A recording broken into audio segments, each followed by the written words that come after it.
Hello friends, मैं आपका mentor के सिंह और आज हम अपने नेक्स्ट टॉपिक की तैयारी करेंगे। यानी कि आपकी जो सेकंड यूनिट चल रही है उसमें रूल्स एंड रेगुलेशन तक हो चुका है। अब हम लाइब्रेरी में बजट के बारे में देखेंगे। भाई, जब हम रूल्स एंड रेगुलेशन देख लेते हैं तो उसके बाद हमें बजट की ज़रूरत पड़ती है और फाइनेंस की ज़रूरत पड़ती है। तो लाइब्रेरी में सबसे इम्पोर्टेंट जो चीज़ है यानी कि लाइब्रेरी, फाइनेंस एंड बजट। ठीक है, सीधी बात यह है, आपके घर का बजट मतलब एक रूल्स एंड रेगुलेशन बन गए। अब उस घर को चलाने के लिए फाइनेंस भी तो चाहिए, पैसा भी तो चाहिए।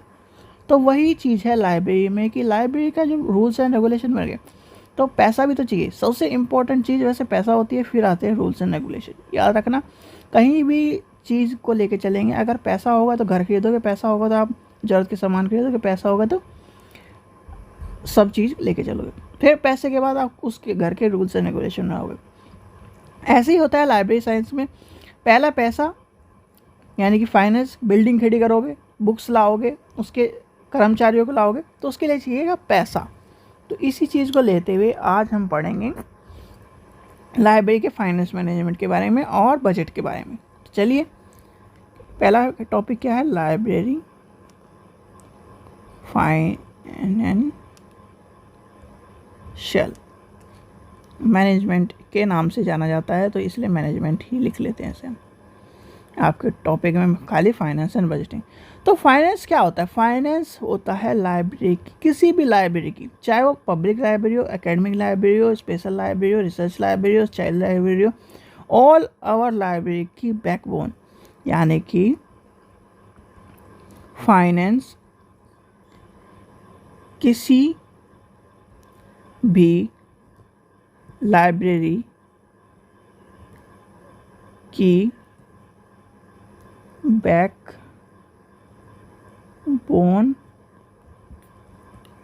होती या होता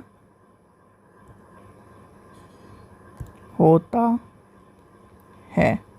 इसके बिना लाइब्रेरी को चलाना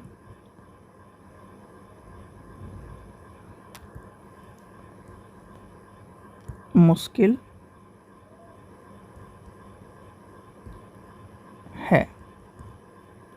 ठीक है बच्चों, तो क्या है? इसके बिना चलाना मुश्किल है। तो ये क्या होती है? एक तरह की बैकबोन होती है लाइब्रेरी मैनेजमेंट की। नीड एंड कंट्रोल एंड ये सब चीज़ों के लिए यही जिम्मेदार है। अब लाइब्रेरी मैनेजमेंट में फाइनेंस में और क्या क्या चीज़ इंपॉर्टेंट होती है? भाई, जब आप किसी भी जो फंड है यानी कि पैसा है, ये है लाइब्रेरी आपकी, मान लीजिए ये लाइब्रेरी है, ठीक है। इसमें A to Z, चाहे वो कर्मचारी हो, चाहे वो बिल्डिंग हो, चाहे वो कोई भी हो, वो बिना पैसे के तो काम करेगा नहीं, यानी कि बिना फाइनेंस के काम करेगा नहीं। और फाइनेंस कहाँ से आता है? यानी कि फिर आते हैं type of major source of finance. Finance कहाँ से आता है? फाइनेंस इसका समझ गए आप कि लाइब्रेरी में जो फाइनेंस होता है यानी कि पैसा जो है वो सारी एक्टिविटी को पूरा करने के लिए, यानी कि एक्टिविटीज़ भी लिख लीजिए आप। फाइनेंस लाइब्रेरी, फाइनेंस लाइब्रेरी की सभी एक्टिविटी लिख देते हैं, सभी एक्टिविटीज़ को पूरा करने के लिए आवश्यक होता है। इसके बिना लाइब्रेरी को चलाया नहीं जा सकता है, यानी कि इसके बिना आप लाइब्रेरी को नहीं चला सकते। भाई, फाइनेंस एंड बजटिंग का काम क्या है? अगर आपके पास पैसा नहीं होगा तो आप किसी भी कार्य को नहीं कर सकते, चाहे वो कोई भी दुनिया का कार्य हो, ठीक है, एक भाषण देने के अलावा। ठीक है, अब आता है लाइब्रेरी के जो मेजर सोर्स हैं, यानी कि मेजर सोर्स क्या कौन से हैं, मेजर सोर्स ऑफ फाइनेंस। ठीक है, मेजर सोर्स कौन कौन से? सबसे पहला आता है जो सब्सक्रिप्शन लेते हैं, यानी कि आप मेंबरशिप लेते हैं, मेंबरशिप मान लीजिए, सब्सक्रिप्शन मान लीजिए, लेते हो ना, 1 साल का, 2 साल का, 6 महीने का, मेंबर MEMBER शिप। फिर आता है लाइब्रेरी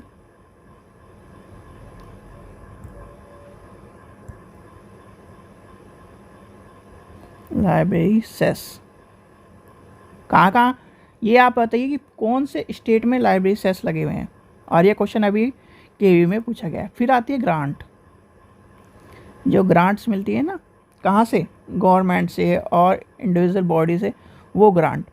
लास्ट क्या बचता है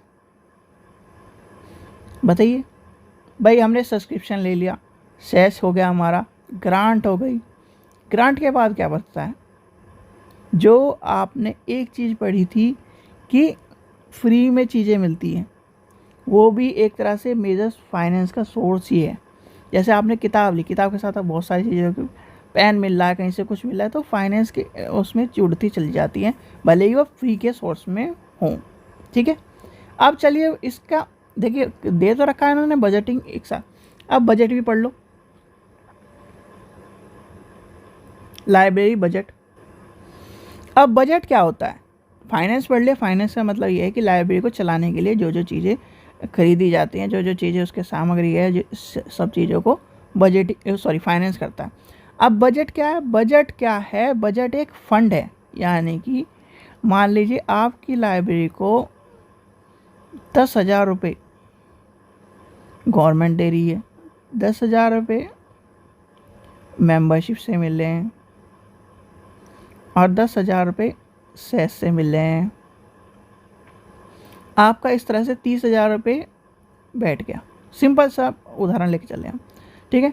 और 30,000 रुपये में आपको क्या क्या करना है, बजट का मतलब ये है कि बजट, जैसे आप घर का बजट बनाते हो कि इस महीने का घर का बजट पूरे व्यक्तियों का 1,00,000 रुपये है, ठीक है, 1,00,000 रुपये, जिसमें से आपने 30,000 रुपये खाने पे दे दिए। भाई पहले ही बजट बनाते हो कि नहीं, 1 तारीख यानी 7 तारीख को, जैसे मैक्सिमम 7 तारीख तक सबको पेमेंट मिल जाती है। फिर बजट बनाते हो कि इस 30,000 रुपये से देने हैं, EMI भी देनी है, 10,000 रुपये EMI देनी है, 10,000 रुपये घर का किराया है, तो इस तरह से आप बजट बनाते हो। वही सब चीज़ें होती हैं लाइब्रेरी बजट में भी, कि आपको जो 30,000 रुपये उसको मैनेज करने की, यानी कि जिससे इसलिए मैनेजमेंट जोड़ा जाता है, चाहे फाइनेंस मैनेजमेंट हो लाइब्रेरी के साथ, या लाइब्रेरी मैनेजमेंट बजटिंग मैनेजमेंट हो। क्यों? क्योंकि मैनेज करके जब आदमी चलता है तभी उसे मैनेजमेंट कहते हैं। और बजट क्या होता है, 1 साल का एक होता है, यानी कि लिख लीजिए, library budget is a record of fund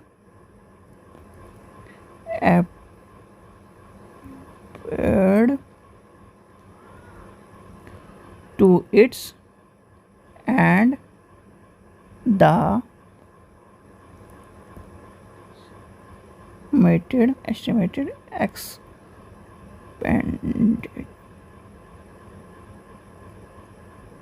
for a finance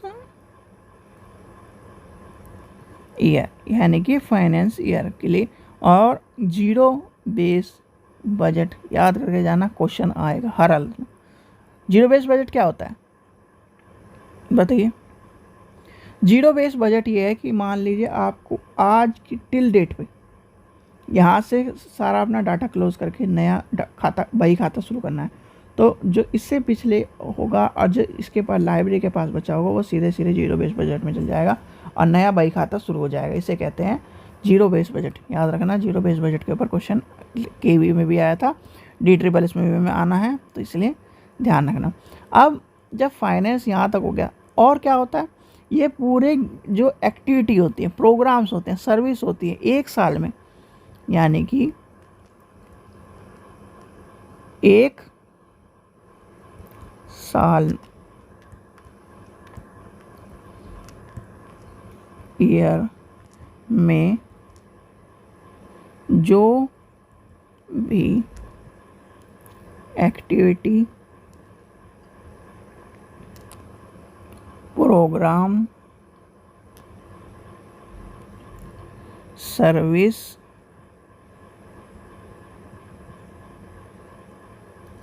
ATC यानी कि जो खरीद बड़ी सब होती है उसको क्या करता है, उसका लेखा जोखा यानी कि बजट के तौर पर रखा जाता है। उसका लेखा जोखा पत्र या रिकॉर्ड REC और के रूप में रखा जाता है, उसे बजट कहते हैं। ठीक है बच्चों, तो ये था आपका लाइब्रेरी फाइनेंस एंड बजट। समझ गए होंगे आप लाइब्रेरी फाइनेंस एंड बजट क्या होता है। भाई फाइनेंस ये होता है कि जो हमें एक तरह से सीधी सीधी बात ही है, फाइनेंस हमें कोई, जैसे आप फाइनेंस गाड़ी कराते हो या फिर आपके पास फाइनेंस मान लीजिए घर में पैसा आ रहा है, आप 2 आदमी कमा रहे हो तो वो पैसा आया, ठीक है, वो हो गया फाइनेंस। अब उस पैसे से 1 महीने का घर का खर्च या 1 साल का घर का खर्च चला रहे हो, उसमें पहले आप क्या देखोगे कि क्या क्या किस किस चीज़ों पे ज़रूरत है, उसका एक लिस्ट बनाओगे। खाने की ज़रूरत है, कपड़ों की ज़रूरत है, EMI की ज़रूरत है, ये सब चीज़ें एक लेखा जोखा रखोगे 1 साल का या 1 महीने का, तो वही कहलाएगा बजट। और फाइनेंस मतलब जहाँ से पैसा आता है। बजट में क्या होता है, जहाँ हमें पैसा खर्च करना है पूरा मैनेज करके, उसे कहते हैं बजट। ठीक है, चलिए इस चीज़ का ध्यान रखना। फाइनेंस एंड बजट में दोनों बच्चे कंफ्यूज कर देंगे, यानी कि आपको एक तरह से फाइनेंस मतलब ये पैसा आ रहा है और बजट ये है कि फाइनेंस बजट खर्च कहाँ हो रहा है, पैसा खर्च कहाँ हो रहा है, वो होता है बजट। ठीक है, सिंपल वे में एक पैसा आना और एक पैसा जाना, ये ध्यान रखना, क्योंकि बच्चे फाइनेंस एंड बजट को एक साथ कर देंगे और एक साथ करते ये हो जाएगा सर्वनाश। ठीक है, इसलिए ध्यान रखना फाइनेंस अलग है। फाइनेंस का मतलब ये है कि पैसा कहाँ कहाँ से आया घर में, और बजट ये है कि 1 साल में कहाँ कहाँ खर्च करना है हमें वो। ठीक है, चलिए आशा करता हूँ आपको वीडियो पसंद आएगी। वीडियो पसंद आई तो लाइक करें, चैनल को सब्सक्राइब करें और वीडियो को ज़्यादा से शेयर करें। और DSSS के बच्चों आपकी डिमांड में पेपर सारे जो 4 पेपर थे वो रितु मैडम ने करा दिए हैं। उनकी मेहनत का अब आपको रंग लाना है, यानी कि आपको उनको पढ़ना है। KVS के पेपर उन्होंने करा रखे हैं, उनको पढ़ना है और अपने DSSS के पेपर को अच्छे से करना है। 18 तारीख का पेपर है, तो ये नहीं हो जाए कि अब आप ये कह दो कि कुछ नहीं कराया कुछ नहीं कराया। उन पेपरों को ऐसा पेपर याद करने हैं कि अगर आपसे क्वेश्चन मैं पूछ लूँ कि क्वेश्चन का मतलब क्या है, तो आपको सीधे बिना ऑप्शन देके आंसर बताना है। इस तरह याद करो, तभी आप पास हो सकते हो लाइब्रेरी में। ठीक है बच्चों, चलिए थैंक यू।